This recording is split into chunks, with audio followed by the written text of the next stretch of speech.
Hello, everybody. My name is Thicker Games, and welcome to the review of Episode 7 of the Fallout TV show. As always, screw Amazon. You know what to do to watch this. Other than that, let's get right into it. I've taken the most notes, 4 pages of notes here, or almost 5, of notes here. What an incredible episode. Genuinely. I want to start off by saying thank you all so much for the support on these videos. I love it. I love how many people actually do enjoy this, despite all the negativity that is out there right now on the show. But many negative comments have still gotten in, and I have fought them as best as possible. Alright, let's start off. Thaddeus is in this episode, and a lot happens with Thaddeus, and we'll get to that. Obviously, spoilers.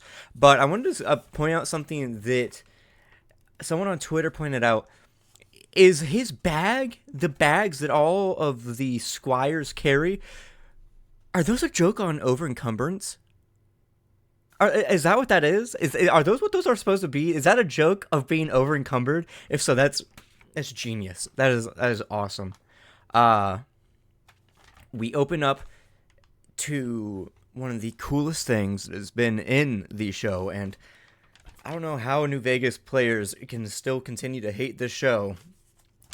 We get NCR armor right there, live action NCR armor. Obviously, NCR armor is one of the biggest things that a cosplayer can make, out of metal, out of PVC foam, all sorts of other stuff. We've got in live action now, and I saw some complaints on Twitter for it, but like literally the only thing is that it's a little darker. I mean, unless you want to be like, oh, what? There's the gap in the helmet and the yeah, because they're not being worn by NCR people. They're being worn by like miners, or not miners, lead farmers or whatever. So of course they're not going to be perfect like wearing them. And also the helmet and the mask are always they're two separate parts that are one item. Like that's how you would put something like that on. Pretty simple explanation. It just looks amazing. It really does. And I just don't understand why people are mad. Then we get to the ghoul who is sitting in the farm, not in the house, eating, and he's like,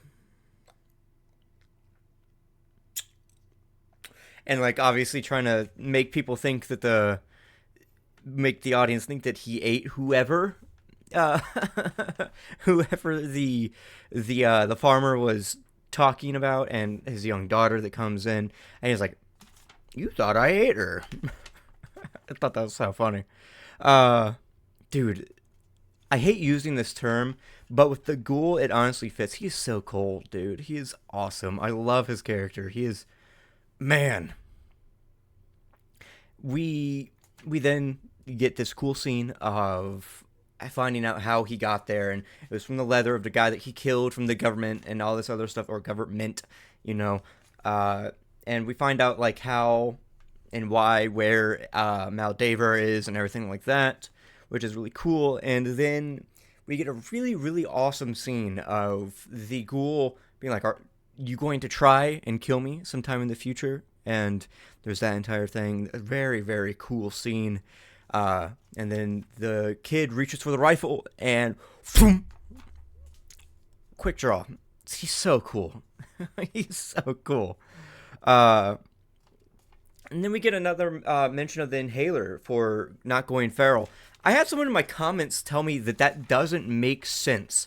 Why are ghouls needing medicine to not go feral? In my own opinion, something that I've actually always thought was weird with the games was what determines becoming feral or not. There is obviously the big thing of losing touch with humanity, yes, but there were people that just became ghouls anyway, like feral ghouls anyway. So having there be something else there to prevent ghoulification into feral ghouls fits. It makes sense. It does. It makes a lot of sense that there would be medicine to prevent ghoulification or feralization and all this other stuff. And Especially the older and older you are, the more and more likely that you might become feral. So yes, having medicine makes sense. It is a part of the lore that should have been there, but now a TV show has come into fruition. People would be mad at this if it was in a game. They'd be like, "Oh, you need to go get some medicine for a ghoul to prevent him from turning into feral." And then you have people all over Twitter going, "Why is there medicine? This was never mentioned in the previous games." Hey, just because it's not mentioned in the previous games does not mean that it cannot be added on.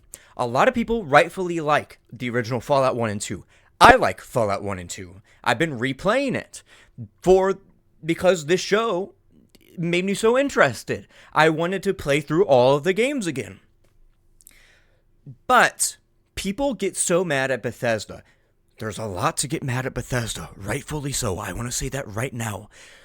The money shit, the first pass, all of the horrible shit that they do with marketing and all sorts of other stuff, especially with some of the shit that was going on with Starfield and all sorts of other stuff. There's plenty to ride home about how bad Bethesda is. But one of the things that you don't have to be so mad about Bethesda is the fact that they are doing stuff with the thing that they bought and expanding on it. Interplay was going to go bankrupt. Bethesda bought them out. Without Bethesda, we would have no more Fallout. And it probably wouldn't have been as popular as it is now. And I'm very thankful that there are great writers writing who understand the themes of Fallout that are also on this show that can expand things that previous games didn't have, such as time constraints or other things, or rushing, or all sorts of stuff, right? That does not mean, just because something is not shown before, does not mean it didn't exist. Even if, now seeing that it does exist, makes other things be like, well, why didn't they just use it here? You kind of got to hand wave it. That's just how it is with writing sometimes. You just gotta hand wave it. You can't think of everything down to the last minute detail from the get-go, especially in the case of the first original games. I remember hearing somebody that was, I think it was the same person that was complaining about jetpacks on power armor. Why wouldn't they be on power armor? They are walking tanks.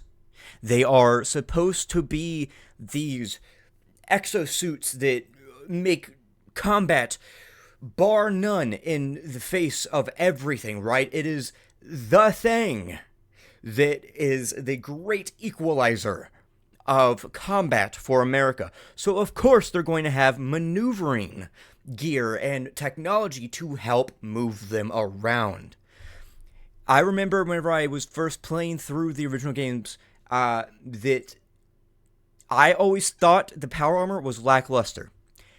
If you think that the way power armor was in New Vegas and 3 and before then was better or was good and felt like it wasn't lacking anything, sorry to tell you, I think you're wrong. I just feel like there is so much that could have been added, and it has been added to power armor since, that yes, there are retcons and so on, but that's what happens with storytelling.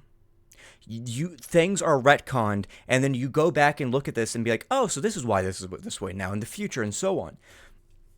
It's much like reading a book that retcons something in the future. It re-explains, it reintroduces, it starts making sense and have shit fit together properly. If there was a remake of the original Fallouts today, the lore that is now would be implemented into those to make it all cohesive into one singular story. That's just how it works. Like, and I like it that that's what happens. You have to expand on shit. You can't just have shit sedentary. That's a theme of Fallout. You can't just have shit that's from the past stay that way. It always has to keep moving forward. Some reason the fans can't seem to understand the most basic idea of the games. Anyway, besides that tangent out of the way, we get to the communist meeting that's explained a little bit more. And it's really interesting because, like, yeah, she is talking like she is a communist or a socialist or anything like that. She is talking about, the quarrels of the working class and everything like that, and all sorts of other stuff. Like, a lot of the shit that she ends up saying is fucking based as hell, and being like, oh yes, we have more in common with people that we are fighting against than the ruling elite. Yeah, that's true. We have more in common with fucking Syrian people that America's bombed the hell out of than we do the people ordering the bombs to be dropped in the first place. And that's not how it should be. People you elect into official positions should reflect you. They should reflect the people. They should reflect actually those around, and not just being there to collect paychecks and so on. And yeah, the American dream isn't real. It's never really been real unless you fit a very small group of people. And even then, yeah, look at the expansion west, right? Sure, there were tons of people, poor people, that went out west because, well, back then it was much easier just to get on a wagon and go out that way. It wasn't, you didn't have to rely on mass transportation from a business and so on. But even then, whenever they got there, most of the times they did it themselves. And like, they built houses themselves and all sorts of other stuff. And if they didn't, they took out loans. And guess what? That fucking crippled them. Many people that went to seek the American dream out west failed. They did. But it was the very few that succeeded that were used to keep pushing that. Despite the fact, decade by decade by decade, it kept becoming less of a reality. It became less of something that was actually attainable.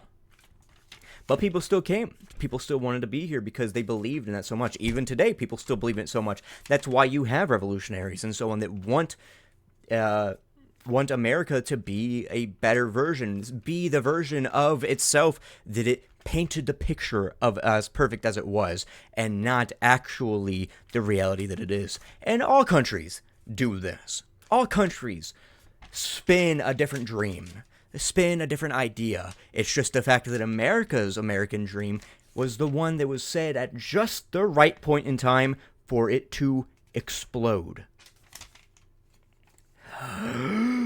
Whew. All right. Next.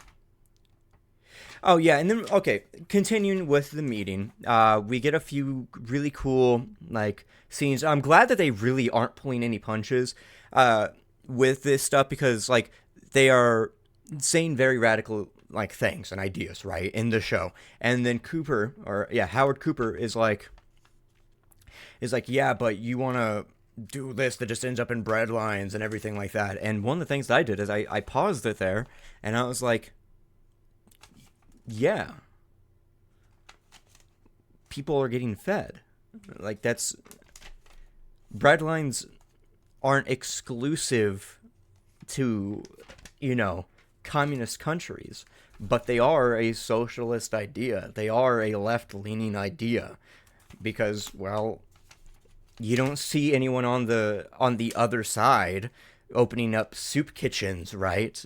Horseshoe theory. You don't go so far right that you end up opening up soup kitchens, right, in the name of the Klan to impoverish minority groups.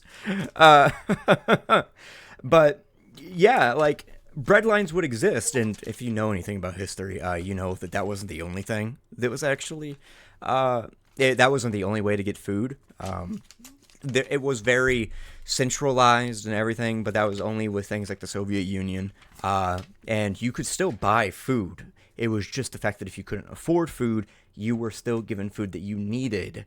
And obviously there are problems in that, such as not having variety, and people love variety and everything like that. And also some of the quarrels of top-down planning and all this other stuff. But that's besides the point. Millionaires still exist. He talks about how you're a millionaire communist.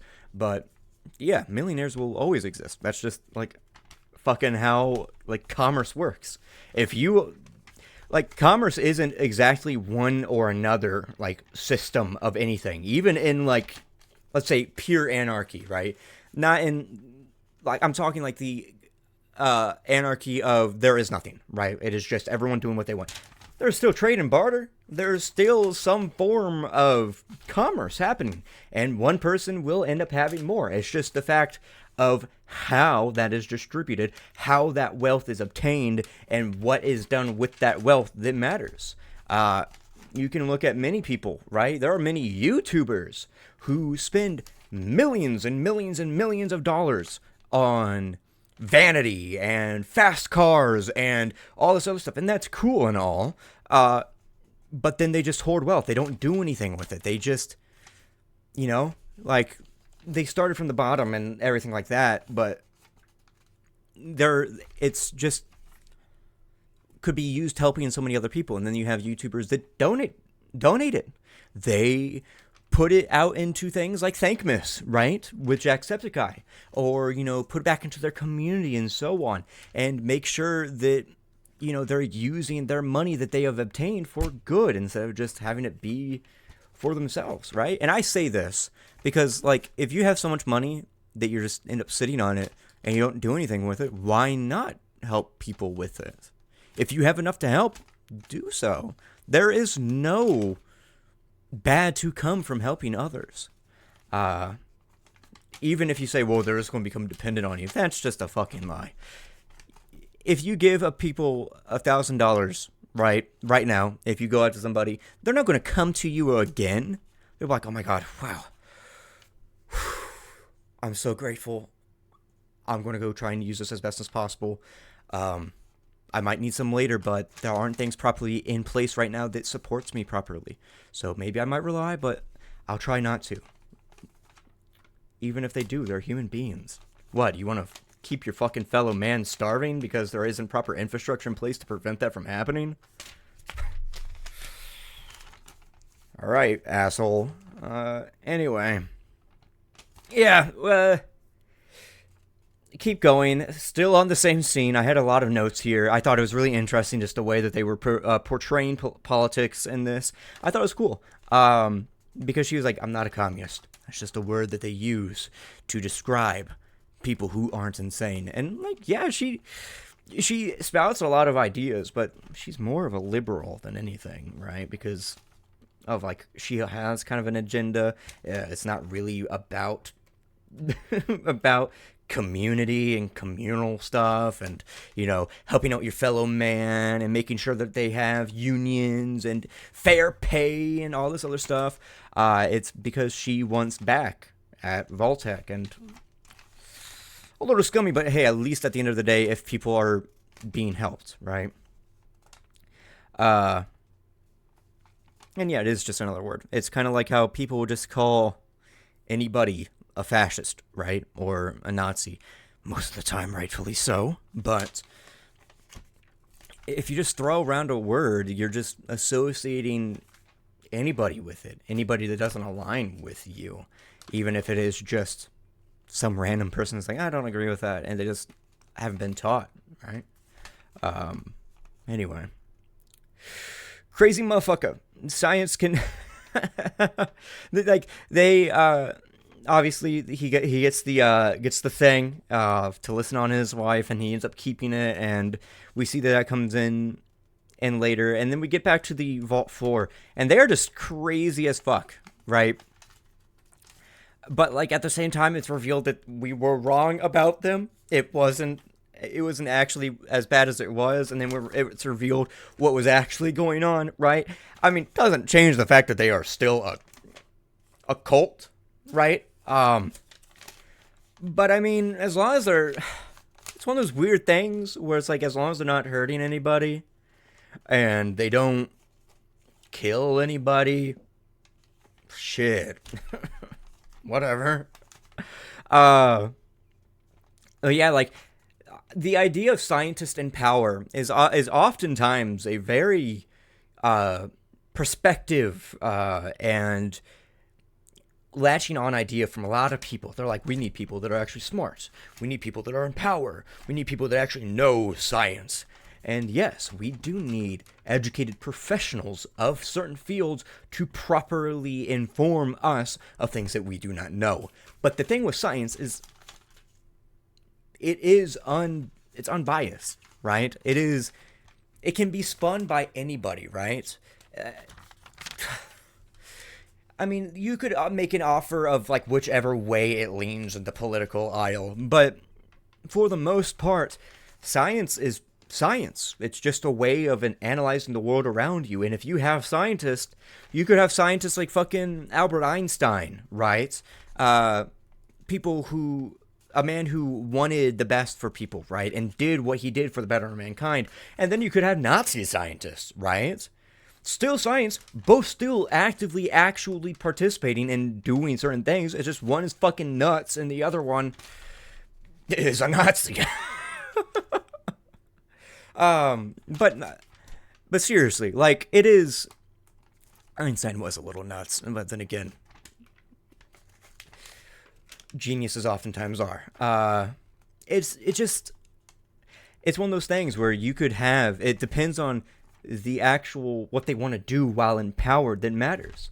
A pure scientist in authority without any, like, actual leaning or, like, mission of what they want to do and how to utilize science, just fucking ends up being, like, a playground of just trying to stick of what anything fits, right?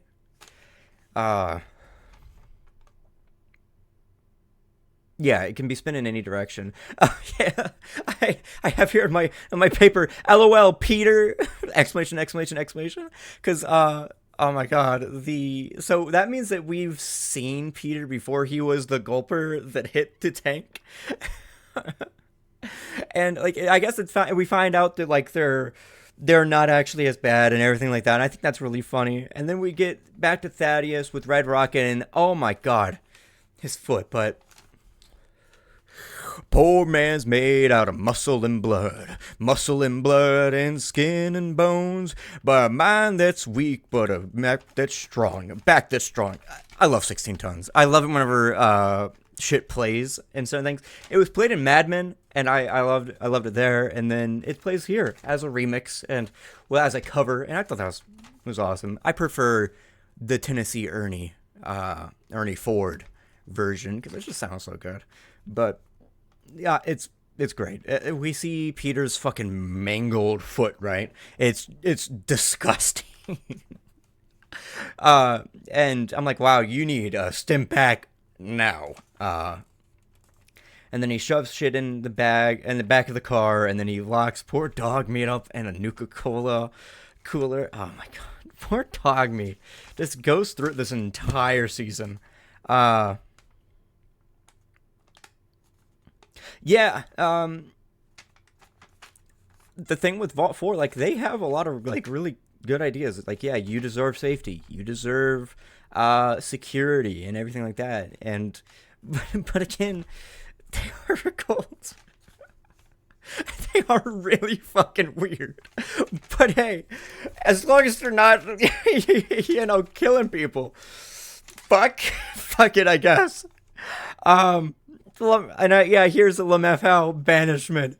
And then the misunderstanding is so funny. And then the fucking Fallout 5 Only You starts playing it. And Maximus is throwing shit around in this power armor. Oh my god, the scene of him walking down the hallway is so cool. Because, he's so tall. But at the same time, like, I just love the sound design of it, right? And then he gets done. He goes, oops, you might want to check on that guy. And the humor in the show is done so well. It's never quippy MCU humor, which I'm glad it's not. And then obviously they get out and everything, and they end up giving the power core back, which I thought was great. Because one of the really interesting things about this show is it seems that all of the main characters are representing both different stat blocks, but also different morality alignments too. Like, Lucy definitely seems more of the positive karma, and while the ghoul's towards the negative karma. And then we have Maximus that's kind of just like in the middle. He's one of those like neutral play styles.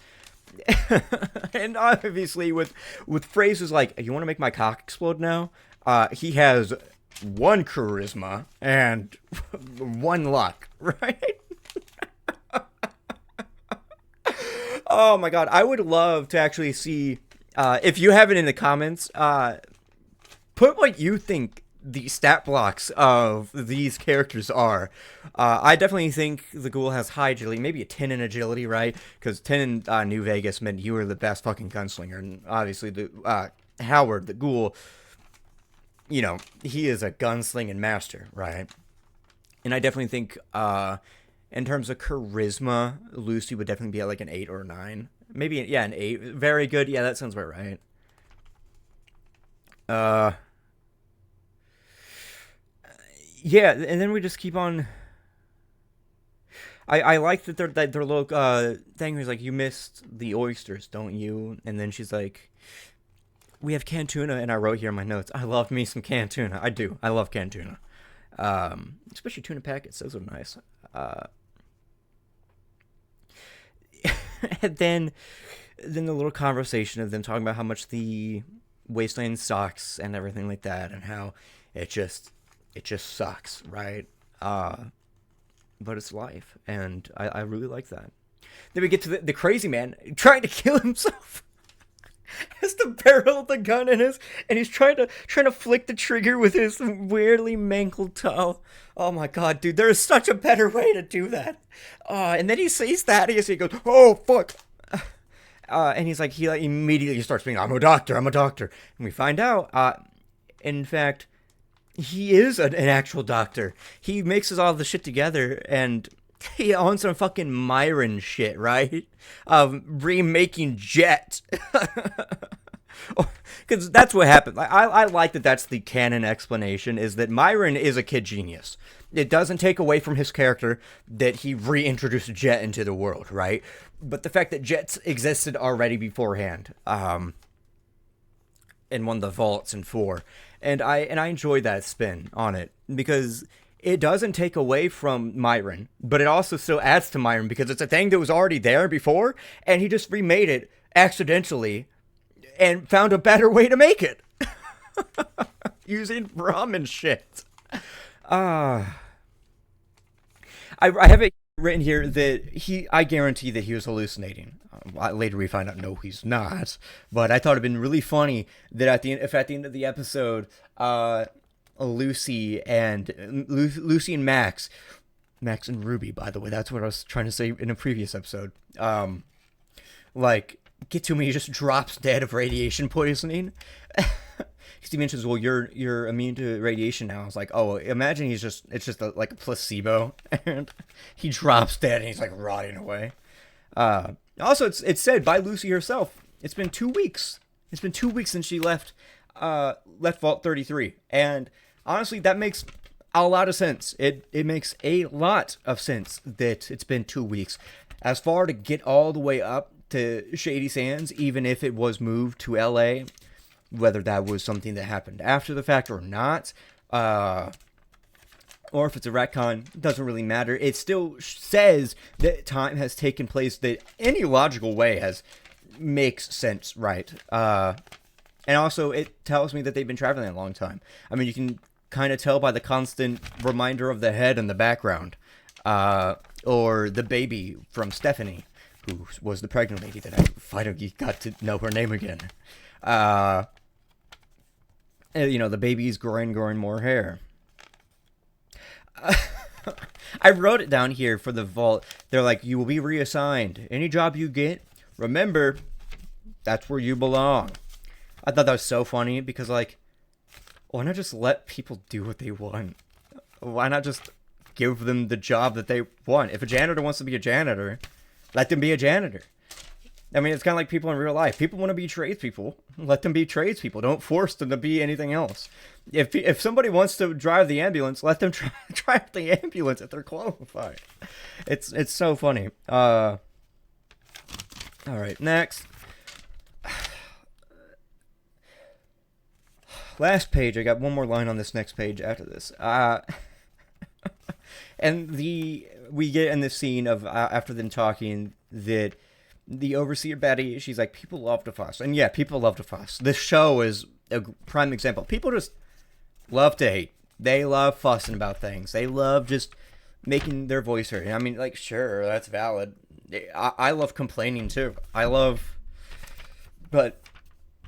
don't take it too seriously, right? Unless you need to. But it's a TV show. It's not like it's spreading bad fucking influences and shit like that, or propaganda. Yeah, and then we get the entire reassignment scene, and nobody was sent to 31. No one was sent to 31. I thought that was very interesting. I thought that was it just kept playing. It kept building the mystery for me because we still don't have a definitive answer up until this next episode, but I haven't watched it yet. I also love the thing of Chet being a coward. I did love that, and then his retort by, "We're all cowards. We're living in a vault." I love that. I also love seeing how it all ties together, of the ghoul coming across the red rocket and everything, and then finding dog meat and all sorts of other stuff. And then we come back to the past, technically the future, but the past, and we finally see Howard put the thing and, connect the little listening device to the Pip-Boy. Honestly, I love how all the shit that a Pip-Boy can do, right? It makes sense. I remember I always found it was really weird in the early games that the Pip-Boy was only something that told the biometrics of a person, was a flashlight, and then was a map and a radio. It was really just a glorified watch, and that never really sat right with me. That's whenever, and then Fallout 4 added it, that it was now something that could be used as an actual proper computer, could hack, and all sorts of other stuff. And I thought that was even more interesting. I thought that was something that needed to be added. And now the show adds in even more.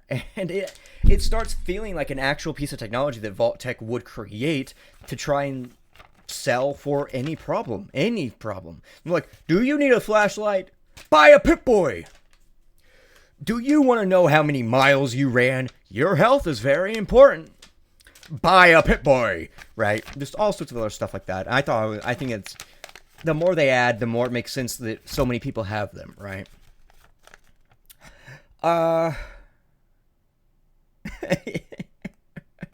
The OG records with Chris is really funny. That's crazy.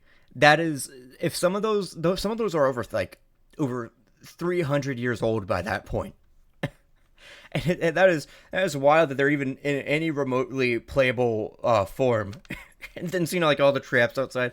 Oh my god, that dude is fucking nuts. He's like, critics, am I right?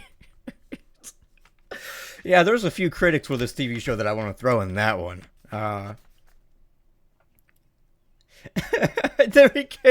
Then we get Thaddeus with his 10mm, just shooting and missing all of his shots and going, I suck without a scope.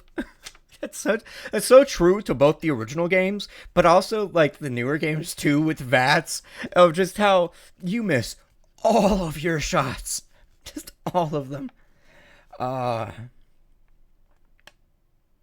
And then we get the realization. I thought it was very cool. I thought they were going to take him out of the show this way. And I was like, oh, that's what a funny way to get him out of the show. But the crossbow through his neck, he's like, how am I not dead? And then he heals up, and they're like, I think you're a ghoul. And I was like, oh, that makes sense. That makes sense. That's really cool. And I want to see how much he starts to ghoulify, right, over time. I wonder if he'll play into the next season, right? He turns up as I'm Thaddeus, and he says, and then we get the Brotherhood of Steel showing back up, and Max is like, all right, I have to go back with them, right? I have to give him a head, and all this other stuff, and then the kiss happens, and yeah, Max and Lucy, Maxie,